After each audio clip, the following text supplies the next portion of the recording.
Okay, നമ്മളിനി പോകുന്നത് ഒരു ബർത്ത്ഡേ വിഷിലേക്കാണ് അല്ലെ. Sreeshma happy birthday.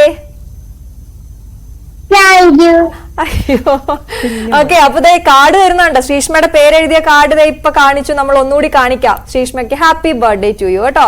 നല്ലൊരു പിറന്നാളാവട്ടെ ഇന്ന്. ബർത്ത്ഡേ ഡ്രസ് ആണോ ശ്രീഷ്മ?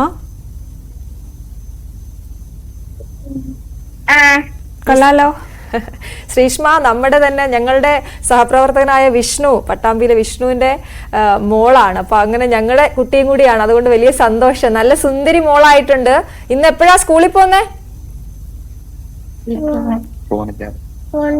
ഇന്ന് പോകുന്നില്ലേ? പിറന്നാളായിട്ട് സ്കൂളിൽ പോകുന്നില്ലേ? മിഠായി കൊടുക്കണ്ടേ കൂട്ടുകാർക്ക്? എവിടെ അച്ഛനും അമ്മയും എവിടെ? അവിടെ ഒന്ന് പറഞ്ഞു തരുന്നുണ്ടല്ലോ രണ്ടുപേരും. വിഷ്ണു ഫ്രെയിമിലോട്ട് വന്നോളൂ. ഹലോ. എന്താണ് ഇന്ന് പിറന്നാളായിട്ട് പോകുന്നില്ലേ സ്കൂളിലേക്ക്? ഇന്ന് പിറന്നാളായിട്ട് പോകുന്നില്ല. ഇന്ന് വീട്ടിൽ കൂടെ വെച്ചിട്ടാണ് ആഘോഷം. അപ്പൊ ഗംഭീര ആഘോഷാണ്. ഞങ്ങളൊന്നും വിളിച്ചില്ല. എന്താണ് സദ്യ ഉണ്ടോ? സദ്യ ഉണ്ടോ? ശ്രീഷ്മക്കുട്ടീനെ വീട്ടിൽ എന്താ വിളിക്ക? അച്ഛനെന്താ വിളിക്കുന്നേ? കുഞ്ചുന്നാണ് വിളിക്കുന്നത്. ശരി ശരി. പിന്നെ എന്താണ് വേറെ വിശേഷം? എന്താണ് ശ്രീഷ്മ? എന്തെങ്കിലും പറയൂ ഞങ്ങളോട്. എത്രാം ക്ലാസ്സിലെ മോള് പഠിക്കണേ? UKG. ബെസ്റ്റ് ഫ്രണ്ട് ആരാ? പേര് പറഞ്ഞോ, കൂട്ടുകാരിയുടെ പേര് പറഞ്ഞേ. ആരാ? സ്മിക എന്ന് മാത്രം കേട്ടു.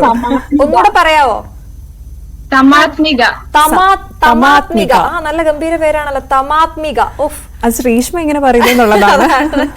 അപ്പൊ എല്ലാരും അപ്പൊ അടുത്ത ദിവസം പോകുമ്പോ ഇന്നിപ്പോ അച്ഛനും അമ്മയോടും കൂടെ ആഘോഷിക്കൂ. അടുത്ത ദിവസം സ്കൂളിൽ പോകുമ്പോ അവർക്ക് മിഠായി കൊടുക്കും, തമാത്മികയ്ക്കൊക്കെ കേട്ടോ. ആണോ? ഓ ശരി ശരി ശരി. അപ്പൊ ഗംഭീരായിരിക്കട്ടെ കേട്ടോ പിറന്നാൾ ആഘോഷം. ഹാപ്പി ബർത്ത്ഡേ ഒരിക്കൽ കൂടി. അച്ഛൻ വാങ്ങിച്ചെന്നാണോ ഉടുപ്പ്?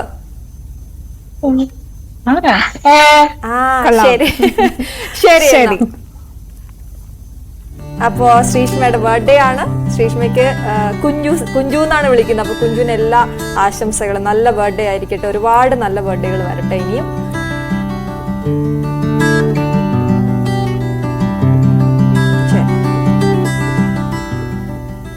ശരി. അപ്പോ